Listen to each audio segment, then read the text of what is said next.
Hi guys!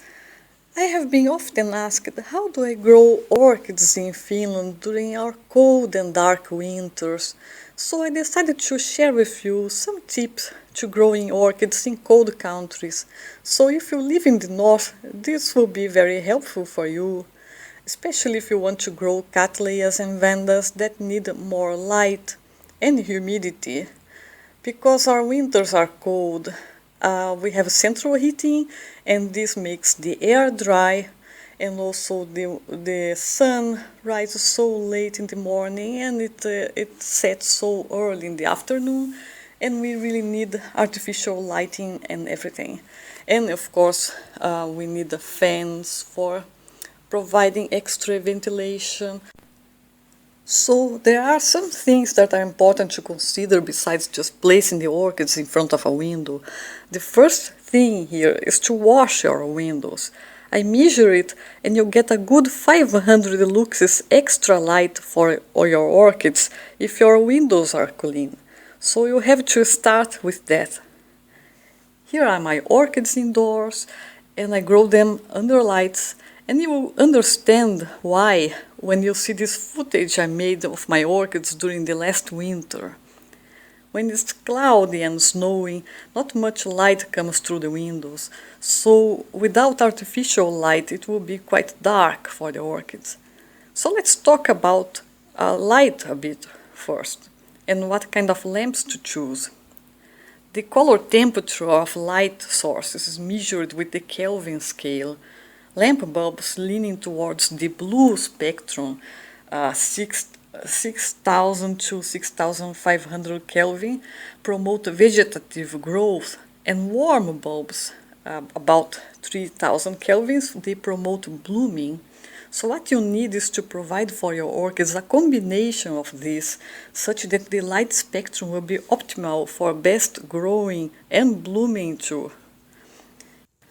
Nowadays there is quite a range of LED and fluorescent lights for your plants and grow lights too. So the best ones have a purple color, which while it's good for the plants, it isn't a comfortable light if you grow your orchids in your bedroom or living room.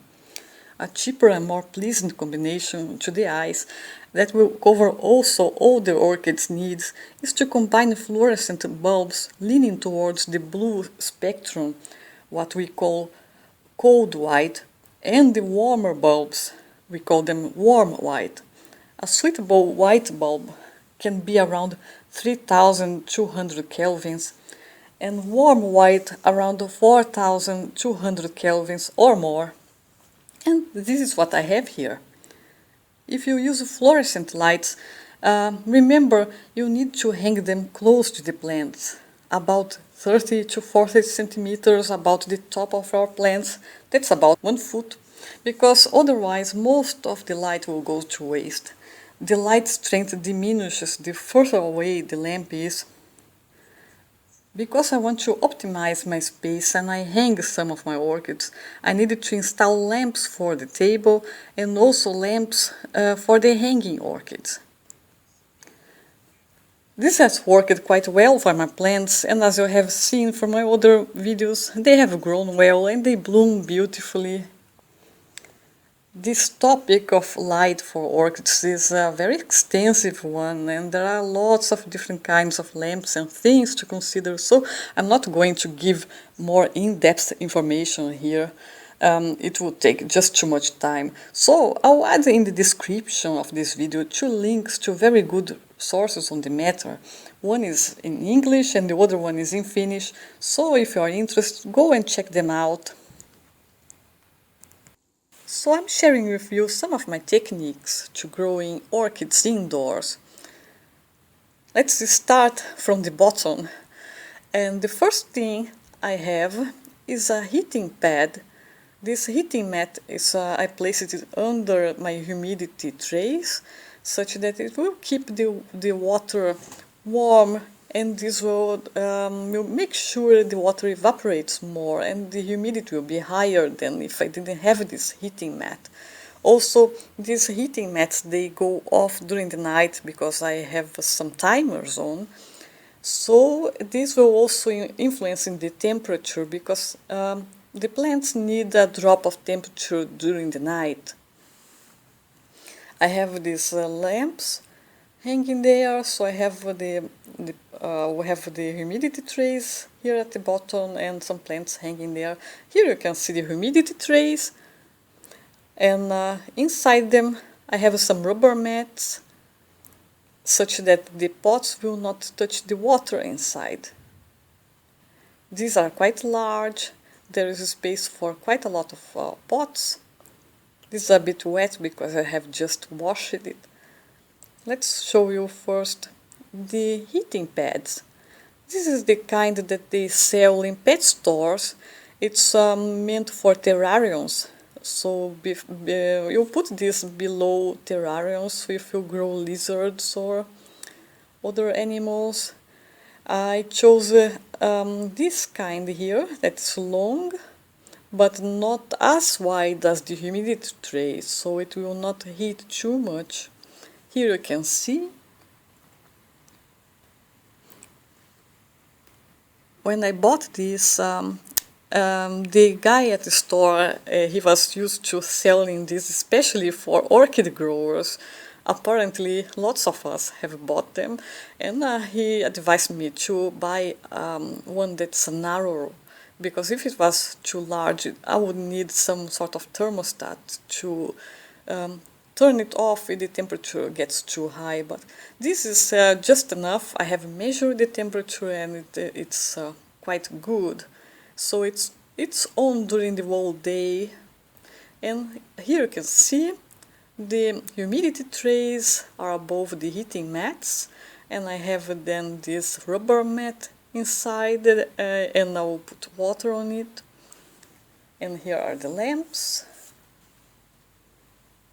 So when the plants are there, they will have a warm and moist environment.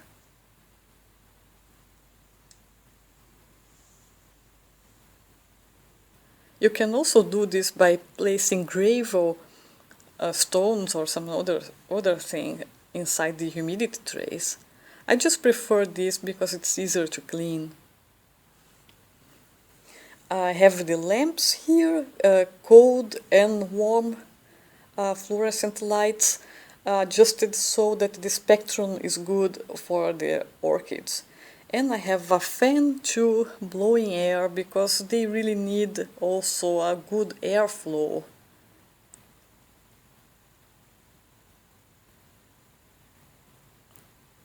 So this way I have enough space for my orchids and enough moisture in the air, and they grow well and they bloom and they look happy, and they have enough light to grow during the winter too, because not all of them have winter rests. And as you can see by my orchids, they appreciate this quite a lot.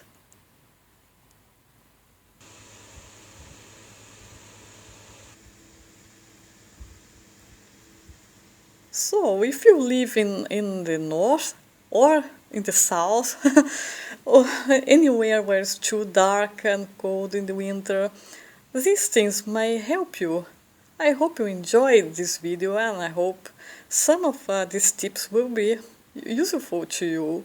So if you liked this video, give it a thumbs up and subscribe for more. Have a very nice autumn and a nice winter.